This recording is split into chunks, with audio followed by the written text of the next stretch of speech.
Dear friends, ఎలా ఉన్నారు? అందరూ బాగుండాలి, అందులో మనం ఉండాలి. మీరు చెప్పి రెండు తెలుగు రాష్ట్రాల్లో ఒక బాధాకరమైన విషయం ఏంటంటే, ప్రవీణ్ పగడాల ఆయన ఒక దైవ సేవకుడు. ఆయన మరణం అనేక మంది క్రైస్తవులను కలిసివేస్తుంది. సామాజికంగా అంటే సామాజిక పరంగా కొంతమంది సేవా కార్యక్రమాలు కూడా ఆయన చేయడం జరిగింది. అనాథ పిల్లలను దత్తత తీసుకోవడం జరిగింది. అది రాజమండ్రి సరౌండింగ్స్లో బుల్లెట్ మీద వెళుతూ హైవే పక్కన బుల్లెట్తో ఆయన బండితో ఆయన శవముగా అంటే మృతుడుగా మారటం జరిగింది. డియర్ ఫ్రెండ్స్, ఇది చాలా బాధాకరమైన విషయము. అది మర్డరా, యాక్సిడెంటా అన్నది మనకు ఎవరికి తెలియదు. పోస్ట్ మార్టం రిపోర్ట్లో అది తేల్చాల్సి ఉంది. డియర్ ఫ్రెండ్స్, పాస్టర్ గారు చనిపోయాడు, పాస్టర్ గారు హత్య గావించబడ్డాడు అని క్రైస్తవ లోకమంతా బాధాతప్తమైన వాళ్ళ వాయిస్ని వినిపించడం జరుగుతుంది. అది యాక్సిడెంట్ కాదు, మర్డర్ అని. డియర్ ఫ్రెండ్స్, గుర్తుపెట్టుకోండి. ఒక మనిషిని హత్య చేయటం నేరం. అది హిందువైనా, ముస్లిం అయినా, క్రిస్టియన్ అయినా ఎవరినైనా చంపటం అనేది నేరం. చట్టానికి అప్పగించాలి, కానీ చట్టానికి అప్పగించి చట్టం ద్వారా శిక్షించాలి, కానీ మనము చట్టాన్ని చేతిలో తీసుకొని మనమే శిక్షించాలనేది అది తప్పు. అది రాజ్యాంగ విరుద్ధం, చట్ట విరుద్ధం. డియర్ ఫ్రెండ్స్, గుర్తుపెట్టుకోండి. మనకు ఆవేశం ఉండొచ్చు, కోపం ఉండొచ్చు, వ్యక్తిగత ఉండొచ్చు, కానీ నువ్వు చట్టానికి అప్పగించకుండా వ్యక్తిగత నిర్ణయాలు తీసుకొని వ్యక్తిగత కక్షలు పెట్టుకొని చంపటం అనేది నేరం. అది హిందువునైనా, ముస్లింనైనా, క్రిస్టియన్ అయినా, హిందూ పూజారినైనా, క్రిస్టియన్ పాస్టర్ గారినైనా, సో ముస్లిము పెద్దనైనా సరే ఎవరినైనా చంపటం అనేది నేరం. చట్టాన్ని తమ చేతుల్లో తీసుకోవద్దు. మీరు నేరస్తులు అవ్వద్దు. వ్యక్తిగత కక్షలు పెంచుకోవద్దు. ఈ ఎవరైతే దైవ సేవకులు ఉన్నారో, పాస్టర్స్ కానీ, పూజార్స్ కానీ, ముస్లిం పెద్దలు, ఖురాన్ వల్లించేవాళ్ళు, ఖురాన్ని బోధించే వాళ్ళు ఎవరైతే ఉన్నారో వాళ్ళ గ్రంథాల్లోంచి ఉన్నది ఉన్నట్టు వాళ్ళ గ్రంథాల్లోనే బోధించటం, వాళ్ళ గ్రంథాల్లోని సత్యాన్ని, వాళ్ళ గ్రంథాల్లోని శక్తిని, వాళ్ళ గ్రంథాల్లోని ప్రభావాన్ని, వాళ్ళ గ్రంథాల యొక్క గొప్పతనాన్ని మాత్రమే వీళ్ళందరూ చెప్పాలి, కానీ ఒక గ్రంథం గురించి ఇంకో గ్రంథాన్ని విమర్శించవద్దు. అది విమర్శించటం వల్ల ఒక గ్రంథంలో ఇది తప్పు ఉంది, ఇది కరెక్ట్ కాదని విమర్శించడం వల్ల ఏమవుతుందంటే, వేరే గ్రంథాలు ఎవరైతే ఒక క్రిస్టియను ఒక హిందూ గ్రంథాన్ని విమర్శిస్తే, ఒక ముస్లిము హిందూ గ్రంథాన్ని విమర్శిస్తే, ఒక ముస్లిము క్రిస్టియన్ గ్రంథాన్ని విమర్శిస్తే, ఒక హిందువు క్రైస్తవ గ్రంథాలను, ముస్లిం గ్రంథాలను దైవంగా భావించే ఖురాన్, బైబిల్ని హిందూ పూజారులు కానీ, హిందువులు కానీ విమర్శిస్తే, ఎవరి గ్రంథం గురించి వారు మాత్రమే ఆ గ్రంథం యొక్క గొప్పతనాన్ని చాటుకోవాలి, కానీ కలిసి ఉండే భిన్నత్వంలో ఏకత్వం అయిన మన భారతదేశంలో హిందూ, ముస్లిం, క్రిస్టియన్ బాయ్. ఎందుకంటే మన భారతదేశ గొప్పతనం అది, మన రాజ్యాంగ గొప్పతనం అది. ప్రపంచ దేశాల్లో ఈ యూనిటీ, భిన్నత్వంలో ఏకత్వం కలిగిన యూనిటీ అనేది ఉండదు. ఎందుకంటే వాళ్ళు ఎప్పుడు కూడా ప్రపంచ దేశాలు కొట్టుకొని వాళ్ళ గ్రంథాల గురించి ఇంకొక గ్రంథము, ఇంకొక యూనిటీ, ఇంకొక కమ్యూనిటీ వాళ్ళని రెచ్చగొట్టడం, చంపుకోవటం అక్కడ అలవాటు. కానీ మన భారతదేశము ప్రజాస్వామ్యం.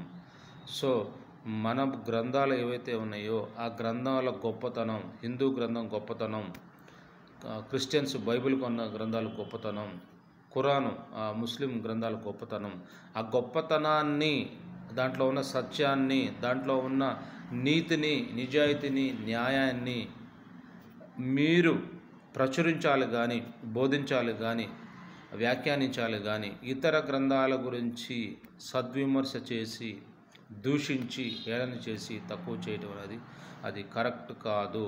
నీ గ్రంథంలో ఉన్న గొప్పతనం అనేది నువ్వు ఎక్కువ బోధిస్తే, ఎక్కువ క్లారిటీ ఇస్తే, ఎక్కువ దాని గురించి విశ్లేషణ ఇస్తే, నిజమే ఈ గ్రంథంలో గొప్పతనం ఉంది, ఈ గ్రంథంలో దేవుడు ఉన్నాడు, ఈ గ్రంథంలో దైవత్వం ఉంది, ఈ గ్రంథంలో నీతి ఉంది, ఈ గ్రంథంలో ఒక సిస్టమ్ ఉంది, ఈ గ్రంథంలో మానవాళికి మేలుందని ఎవరైనా బోధించడం ద్వారా, చదువుకోవడం ద్వారా తెలుసుకొని వారుగా మనసు మార్చుకొని ఆ కమ్యూనిటీ నుంచి, హిందూ గ్రంథాల నుంచి, హిందుత్వం నుంచి క్రిస్టియన్స్లోకి రావచ్చు గొప్పతనం ఉంటే. ముస్లిం గ్రంథాలైన ఖురాన్ నుంచి క్రైస్తవంలో గ్రంథాల్లో, బైబిల్లో గొప్పతనం ఉంటే వాళ్ళు మనసు మార్చుకొని వాళ్ళు రావచ్చు. లేకపోతే క్రిస్టియన్స్ హిందూ గ్రంథాలలో గొప్పతనం ఉంటే, దైవత్వం ఉంటే వాళ్ళు మనసు మార్చుకుని ఇదే నిజమైన మార్గం అని వాళ్ళు హిందూ గ్రంథాలు పఠించవచ్చు, హిందువుగా మారచ్చు. ఒక ముస్లిం క్రిస్టియన్గా మారచ్చు, ఒక క్రిస్టియన్ హిందువుగా మారచ్చు, ఒక హిందూ క్రిస్టియన్గా మారచ్చు, ఒక హిందువు ముస్లింగా మారచ్చు. తనకు తానుగా మబ్బు పెట్టద్దు, ప్రలోభాలకి తావివ్వద్దు, డబ్బులు ఆశపెట్టి, ఏదో ఆశపెట్టి వాళ్ళ గ్రంథాల్లోకి, వాళ్ళ యూనిటీలోకి, వాళ్ళు మత మార్పిడిలోకి తీసుకొని రావద్దు దయచేసి. ఇది నేరం, చట్ట విరుద్ధం. మీ గ్రంథాల గురించి మీరు గొప్పగా చెప్పుకోవచ్చు,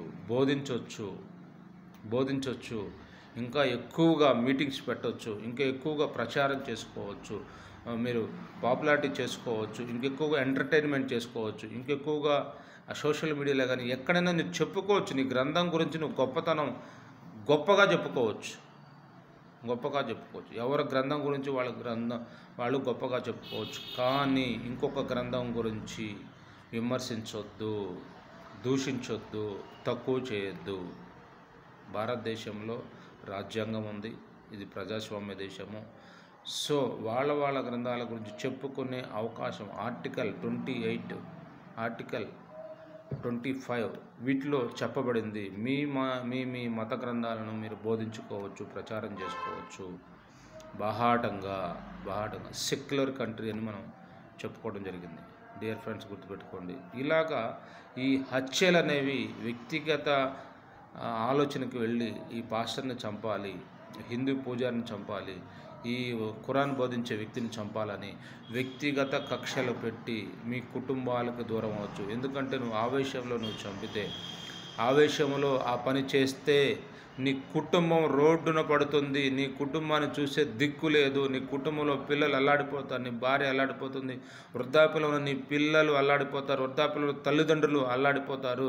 వాళ్ళు పరిస్థితి దినాతి దినం రోడ్డు మీద పడుతుంది. నీ కుటుంబ యజమానిగా నీ కుటుంబం గురించి ఆలోచించాలి కానీ నా గ్రంథం గురించి తిట్టాడని, నా గ్రంథం గురించి తక్కువ చేశాడని నువ్వు కోర్టులో కేసు వేసుకునే అవకాశం ఉంది. న్యాయబద్ధంగా కేసు వేసి అది గెలిచి ఆ వ్యక్తిని నువ్వు జైలుకి పంపించి శిక్ష విధించే అవకాశం ఉంది. కానీ ఇలా చట్టాన్ని మీరు చేతిలో తీసుకొని, ప్రజాస్వామ్యంలో చట్టాన్ని మీరు చేతిలో తీసుకొని మీ కుటుంబాలకు దూరం అవ్వద్దు. మీ కుటుంబాలు ఈ రోజైనా, రేపైనా, ఎల్లుండైనా సరే ఎవరైతే చంపుతున్నారో వారు ఖచ్చితంగా దొరుకుతారు. ఒక చెడ్డ పని అనేది ఎప్పుడైనా బయటకు వస్తుంది. డియర్ ఫ్రెండ్స్, గుర్తుపెట్టుకోండి. ఈ చంపటం అనేది నేరం. ఆ కుటుంబాన్ని శోక సముద్రంలోకి నెట్టిన వాళ్ళం అవుతాం. ఆ కుటుంబానికి శోకాన్ని ఇచ్చిన వాళ్ళం అవుతాం. చంపొద్దు, న్యాయబద్ధంగా పోరాడండి. నీకు అన్యాయం జరిగిందా, నీ గ్రంథం గురించి విమర్శ చేశారా, నీ గ్రంథం గురించి తక్కువ చేశారా, హేళనగా దూషించారా, అయితే నువ్వు కోర్టులో కేసు వేయి. కోర్టు ద్వారా ఆ వ్యక్తిని శిక్షించు. కోర్టు ద్వారా ఆ వ్యక్తికి శిక్ష పడేటట్టు చేయగానే వ్యక్తిగత కక్షలు పెంచుకొని నేను చంపుతాను, నేను ఏదో చేస్తానంటే నీ కుటుంబమే రోడ్డున పడుతుంది. ఇప్పుడు ఎవరు కూడా ఎట్లయితే నిన్ను నీ వెనక నుంచి తోశారు, అరే నువ్వు వాడిని చంపేసి వాడిని ఏదో చేసేసే అని నిన్ను తోశారు, వాళ్ళు ఎవ్వరు కూడా నీ కుటుంబం పక్షాన నిలబడరు. నీ కుటుంబం రోడ్డు మీద పడితే నిలబడరు.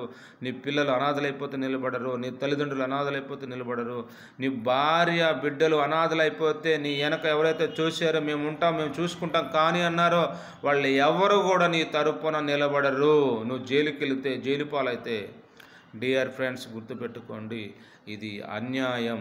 ఒక వ్యక్తిని హత్య చేయటం అన్యాయం.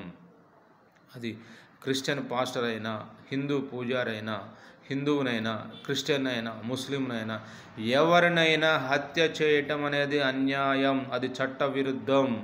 డియర్ ఫ్రెండ్స్, గుర్తుపెట్టుకోండి, వ్యక్తిగత కక్షలు మనకొద్దు.